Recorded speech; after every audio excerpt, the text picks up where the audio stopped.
प्यारे स्टूडेंट्स, इस लेक्चर में हम लोगों को ये देखना है कि अगर कोई एक ऐसा क्षेत्र जहां पर चुंबकीय क्षेत्र विद्यमान है, वहां पर अगर कोई एक आवेश आवेश जैसे इलेक्ट्रॉन, प्रोटॉन आदि गतिमान है, तो उस पर लगने वाला बल जो होगा उसका परिमाण कितना होगा और उस बल का दिशा क्या होगा।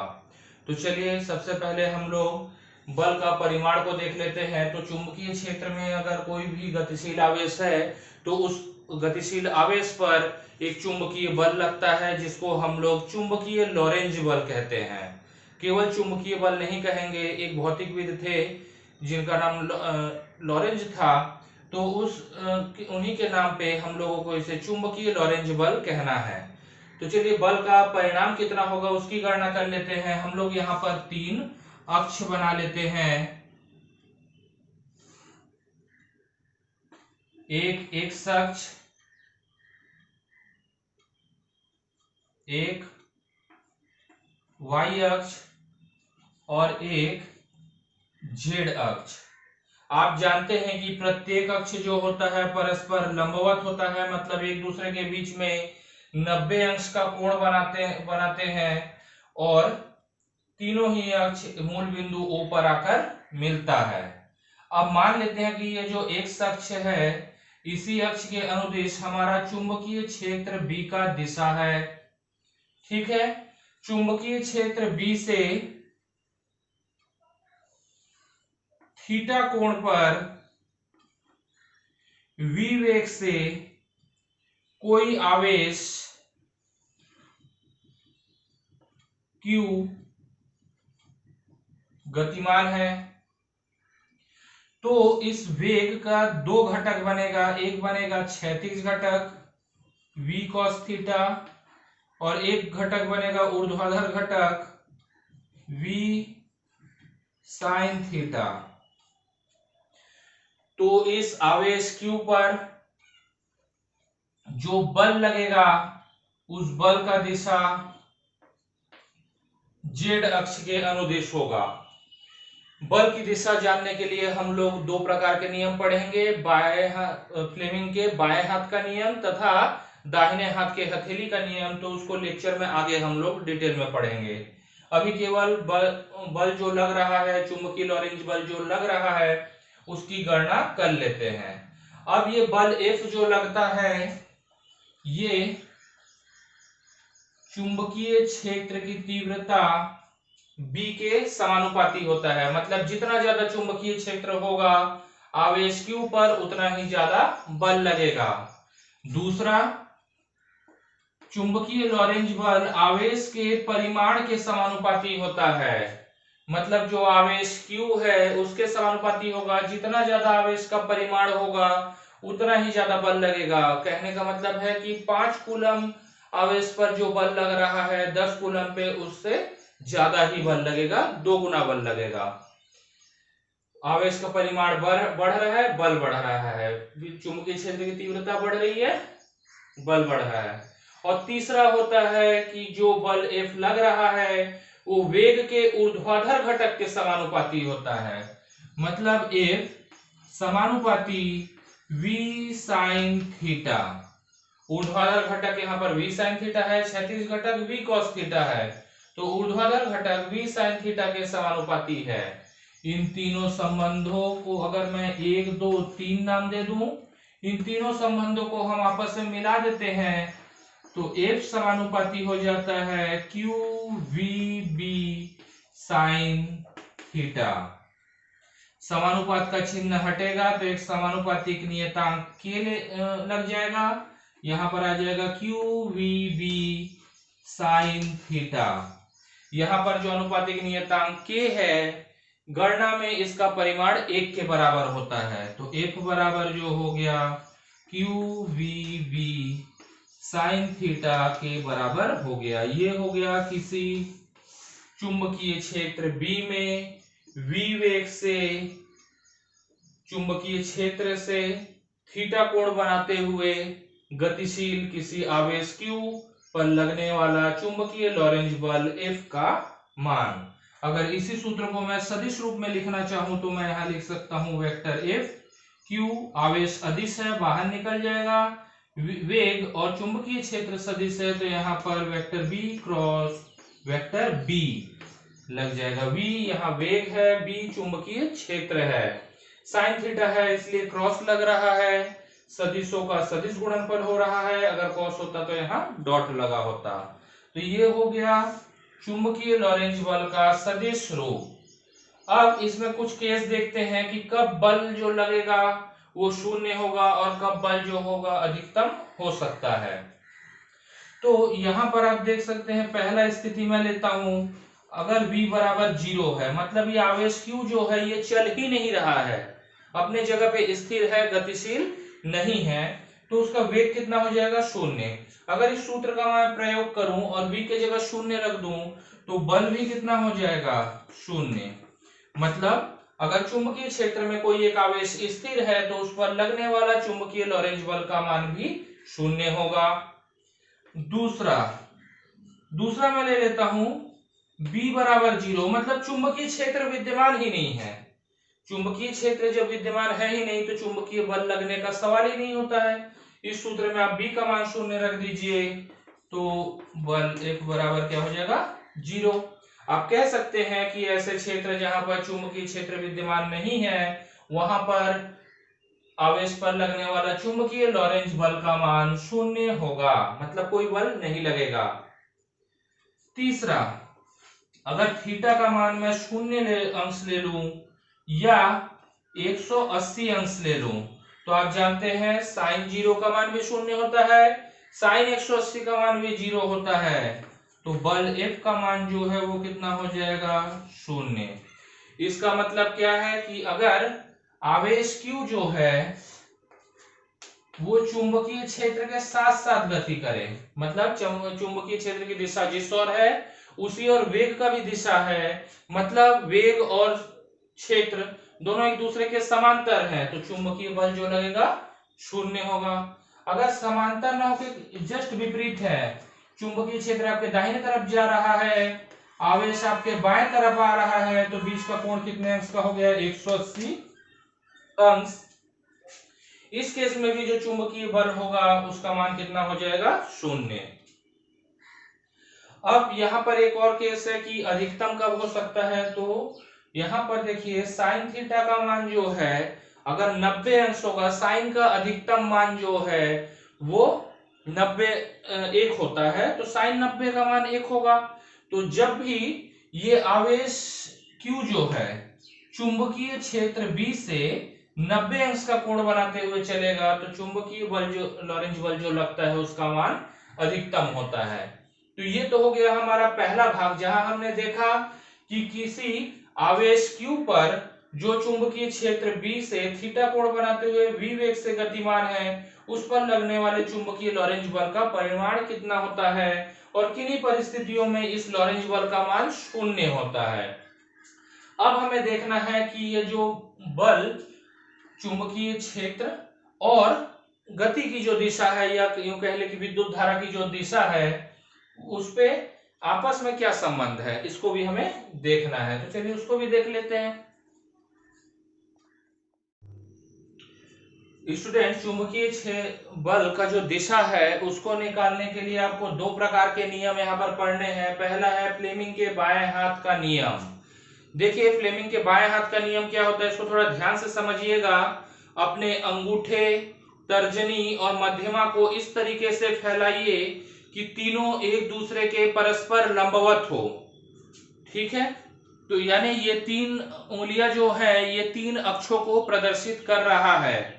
अगर ये जो मेरा मध्यमा है ये विद्युत धारा I अर्थात आवेश के गति के दिशा को प्रदर्शित करे, ये तर्जनी जो है तर्जनी चुंबकीय क्षेत्र की दिशा को प्रदर्शित करे, तो ये अंगूठा बल के दिशा को प्रदर्शित करेगा। एक बार फिर से, तर्जनी विद्युत क्षेत्र या गति की दिशा, गति अर्थात वेग v की दिशा, तर्जनी चुंबकीय क्षेत्र B की दिशा और अंगूठा जो है चुंबकीय लॉरेंज बल F की दिशा को प्रदर्शित करता है। फ्लेमिंग के बाएं हाथ का नियम अब समझ गए होंगे आप। अब दाहिने हाथ के हथेली के नियम को देखते हैं।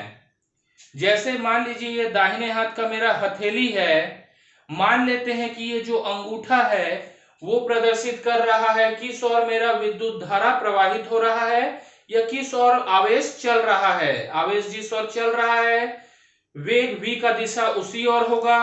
ये उंगलियां जो है, चारों उंगली ये बता रहे हैं कि किस ओर चुंबकीय क्षेत्र B होगा।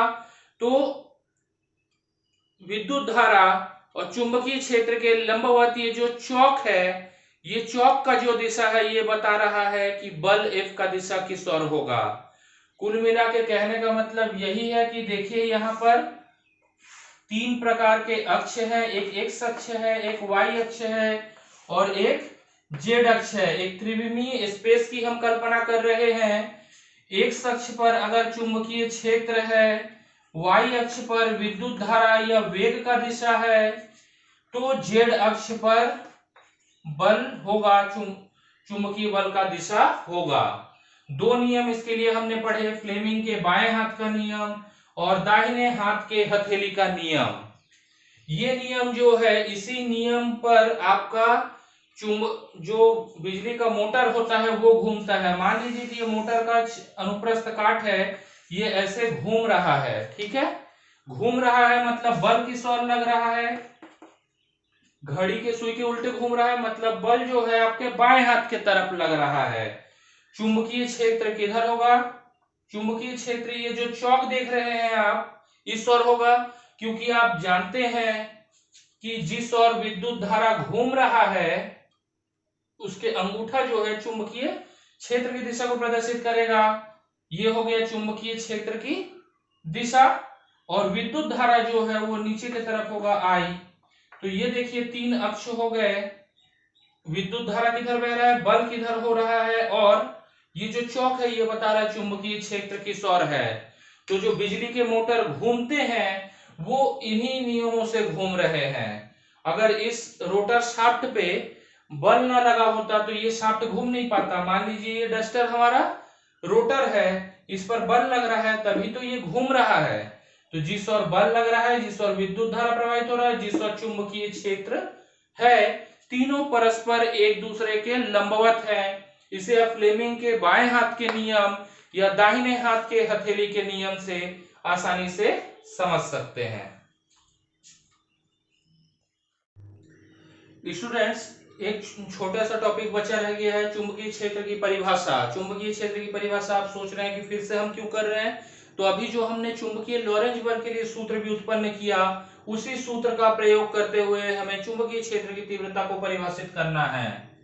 तो यहाँ पर देखिए अभी हमने चुंबकीय लॉरेंज बल F के लिए सूत्र निकाला है QVB sin थीटा।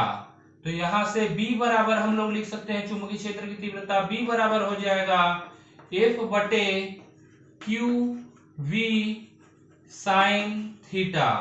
यदि मैं मान लेता हूं कि Q बराबर 1, V बराबर 1, थीटा बराबर 90, मतलब साइन थीटा बराबर 1 है, तब B बराबर क्या हो जाएगा F, मतलब चुंबकीय क्षेत्र की तीव्रता B बराबर हो जाएगा चुंबकीय लॉरेंज बल।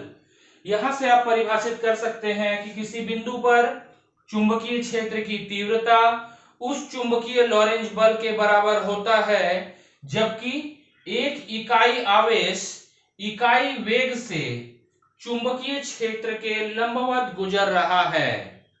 मतलब आवेश जो होगा इकाई होगा, वेग भी इकाई होगा और चुंबकीय क्षेत्र के लंबवत जब वो आवेश गुजरेगा उस आवेश पर लगने वाला चुंबकीय लॉरेंज बल का परिमाण जितना होगा उतना ही चुंबकीय क्षेत्र की तीव्रता B के बराबर होगा। इस तरीके से आप चुंबकीय क्षेत्र की तीव्रता को परिभाषित कर सकते हैं। अब देख लेते हैं चुंबकीय क्षेत्र की तीव्रता का इकाई क्या होता है। चुंबकीय लॉरेंज बल के सूत्र का हम लोग फिर से प्रयोग करते हैं। F बराबर होता है QVB sin थीटा। तो यहां पर से चुंबकीय क्षेत्र B के लिए सूत्र हो जाता है F बटे QV sin थीटा।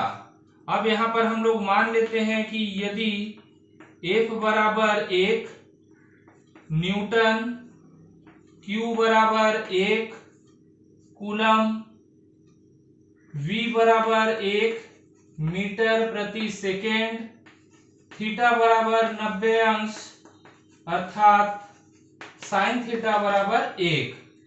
तो B बराबर हमारा हो जाएगा 1 न्यूटन बटे 1 कूलम गुणित 1 मीटर प्रति सेकेंड साइन 90।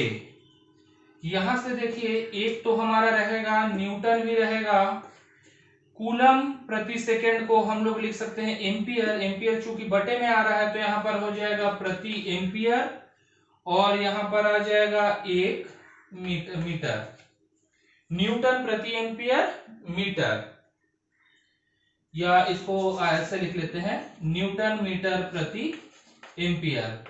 इसी को हम लोग लिख सकते हैं 1 टेस्ला, या केवल 1 कैपिटल में टी लिख देंगे, इसका मतलब भी टेस्ला होता है। तो यहां से देखिए आप परिभाषित करेंगे 1 टेस्ला को, तो लिखेंगे किसी चुंबकीय क्षेत्र की तीव्रता का परिमाण 1 टेस्ला होता है यदि 1 कूलम का कोई आवेश चुंबकीय क्षेत्र के लंबवत गति करते समय यदि उसका वेग 1 मीटर प्रति सेकेंड है और वह आवेश 1 न्यूटन का बल अनुभव करे तो चुंबकीय क्षेत्र की तीव्रता कितनी होगी? 1 टेस्ला। एक बार फिर से बोल लेते हैं कि चुंबकीय क्षेत्र की तीव्रता 1 टेस्ला होगा यदि एक इकाई आवेश चुंबकीय क्षेत्र के लंबवत इकाई वेग से गमन करने पर 1 न्यूटन का बल अनुभव करे तो चुंबकीय क्षेत्र की तीव्रता या चुंबकीय क्षेत्र का परिमाण 1 टेस्ला के बराबर होता है। तो यहां पर हम लोगों ने एक नया सूत्र पढ़ा, चुंबकीय क्षेत्र की तीव्रता का इकाई जो होता है उसको हमने देखा न्यूटन मीटर प्रति एम्पियर, जिसे हम टेस्ला कहते हैं। 1 टेस्ला को भी हमने परिभाषित किया। चुंबकीय क्षेत्र B के को कैसे परिभाषित करेंगे उसको भी देखा।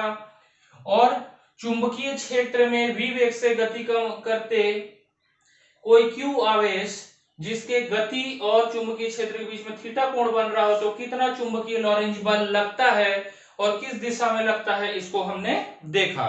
उम्मीद है ये टॉपिक आपको क्लियर हो गया होगा। अगर ये लेक्चर अच्छा लगा होगा तो एक लाइक जरूर प्रेस कीजिएगा। अपने दोस्तों और सहपाठियों के साथ इस कोर्स को शेयर कीजिए ताकि उनको भी इस कोर्स का लाभ मिले। बेल का एक बेल का नोटिफिकेशन बटन रहता है, नोटिफिकेशन बटन को प्रेस कर देंगे तो आपको मैं जब भी नया लेक्चर अपलोड करूंगा तो आपको सबसे पहले पता चल जाएगा। इस कोर्स से रिलेटेड जो भी आपका फीडबैक हो मुझे कमेंट के माध्यम से जरूर बताइएगा। अगर कुछ कमी रह गया होगा तो उस कमी को हम दूर करने का पूरा प्रयास करेंगे। धन्यवाद।